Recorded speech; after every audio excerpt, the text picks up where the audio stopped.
সময় আমাদের কাজের উপরে আজকে থাকতে হয়েছে, মানে সারাদিনই একবারে কাজ, সেই সকাল 7টা থেকে বিকাল একদম 5:30 পর্যন্ত। আমাদের যেখানে বালি রাখতেছিলাম তো সেখানে একটা আমের গাছ ছিল, যেটার কারণে ট্রাক ভালোভাবে আমাদের ভিতরে ঢুকতে পারতেছিল না। সে কারণে আবার সেই গাছটি আমরা অনুমতি নিয়ে কাটা শুরু করি। গাছটি কাটার ফলে আমাদের ট্রাক অনায়াসে ঢুকতে পারতেছিল।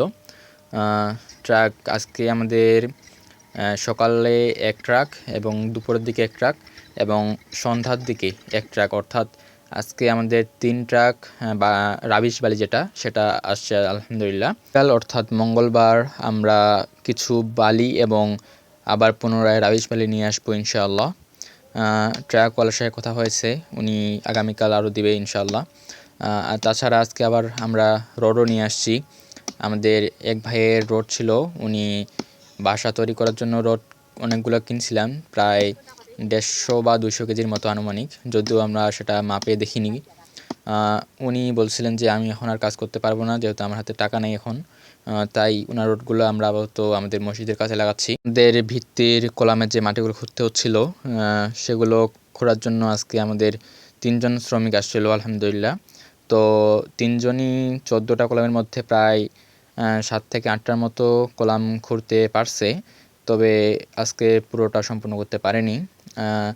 প্রতিটা কলামেরই প্রায় 8 থেকে 10 ইঞ্চির মতো খুঁড়তে হচ্ছে, কোনোটা কম কোনোটা বেশি এরকমই প্রায়। আজকে দুপুর 12:30টার দিকে আমাদের ইট ভাঙানোর জন্য মেশিন চলে আসে।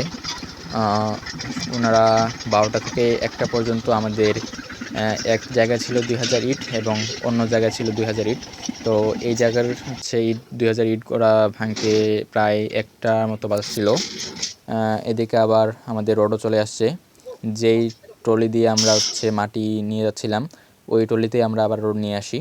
মূলত আজকে আমরা 16 মিলিমিটার এবং 10 মিলিমিটার সাইজের রডগুলো নিয়ে আসি। আগে বলছিলাম যে এগুলো এক ভাইয়ের ছিল, উনি আগেই আনে রাখছিলেন, তো আমরা সেগুলো নিয়ে আসি। আমাদের এই এখানকার যে ইটগুলো দেখতে পাচ্ছেন এগুলো 2000 ইটই আমাদের ভাঙতে প্রায় 1টার মতো বাজছিল। তারপরে কাজ শেষ করে ওনারা খাবারের জন্য বিরতি নিয়েছিলেন, তারা 2টা পর্যন্ত খাবারের বিরতি নিয়েছিলেন। তারপরে আমাদের আরেক জায়গায় যেগুলো ছিল, অর্থাৎ আমরা সম্পূর্ণ 4000 ইট এক জায়গায় রাখতে পারিনি, কেননা আমাদের মসজিদের যে রাস্তাটি ছিল তখন অতটা ভালো ছিল না, যার কারণে আমরা এই জায়গায় অর্ধেকগুলো রাখতে হয়েছে। আর এবং যেগুলো ধান ক্ষেত আছে ওইখানে আমাদের এক ভাইয়ের বাসার ওইখানে, তো ওইখানে আমরা রাখতে পারছিলাম।